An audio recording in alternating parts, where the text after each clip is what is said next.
નમસ્કાર ખેડૂત મિત્ર, એગ્રો વિકાસ યુટ્યુબ ચેનલ પર આપનું સ્વાગત છે। આજના વિડીયોમાં આપણે વાત કરીશું કપાસના વાવેતર માટે યોગ્ય બિયારણની પસંદગી વિશે। તો શરૂઆત કરીએ વિડીયોની એ પહેલા જો તમે અમારી ચેનલ પર નવા હોય તો એગ્રો વિકાસ ચેનલને સબસ્ક્રાઇબ કરો અને બાજુમાં આપેલા બેલ આઇકન પર ક્લિક કરો।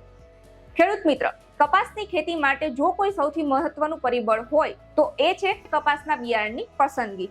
આ માટે ખેડૂતો પોતાની જમીનને પ્રાધાન્ય ના આપતા આજુબાજુના વિસ્તારમાં વધુ ઉત્પાદન આપતી વેરાયટીનું વાવેતર કરે છે અને પછી ધાર્યું ઉત્પાદન મેળવી શકતા નથી। તો વેરાયટી પસંદ કર્યા પહેલા ધ્યાનમાં રાખો કે તમારી જમીન કેવી છે, એટલે કે ભારે કાળી, મધ્યમ કાળી કે સાધારણ રેતાળ છે। કારણ કે ભારે કાળી જમીનમાં પાણીનો સંગ્રહ લાંબો સમય સુધી થાય છે, જ્યારે મધ્યમ કાળી જમીનમાં મધ્યમ અને રેતાળ જમીનમાં પિયતના કલાકોમાં પાણી નીતરી જાય છે। તો આ એક ખાસ ધ્યાનમાં રાખવા જેવી બાબત છે। બીજું છે જમીનના આધારે ખાતર વ્યવસ્થાપન, એટલે કે ભારે કાળી જમીનમાં પોટાશ તત્વનું પ્રમાણ વધુ જોવા મળે છે, એટલા માટે પોટાશ ખાતર આ જમીનમાં વાવેતર વખતે અને જ્યારે જીંડવા બેસવાનું શરૂ થાય ત્યારે આપવું જરૂરી બને છે। આ જમીનની નિતાર શક્તિ સાધારણ હોવાથી તેની નિતાર શક્તિ વધારવા માટે સેન્દ્રિય ખાતરનો ઉપયોગ ભરપૂર પ્રમાણમાં કરવો જોઈએ।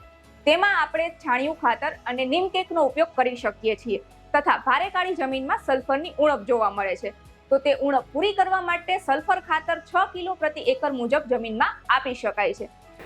આ ખાતર આપવાથી જમીનમાં પાણી અને હવાની અવરજવર વધી જાય છે।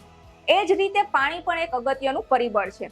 ભારે કાળી જમીનમાં પિયત 10 થી 15 દિવસે, જ્યારે મધ્યમ કાળી જમીનમાં 7 થી 8 દિવસે અને રેતાળ જમીનમાં 4 થી 5 દિવસના અંતરે પિયત આપવું જરૂરી છે।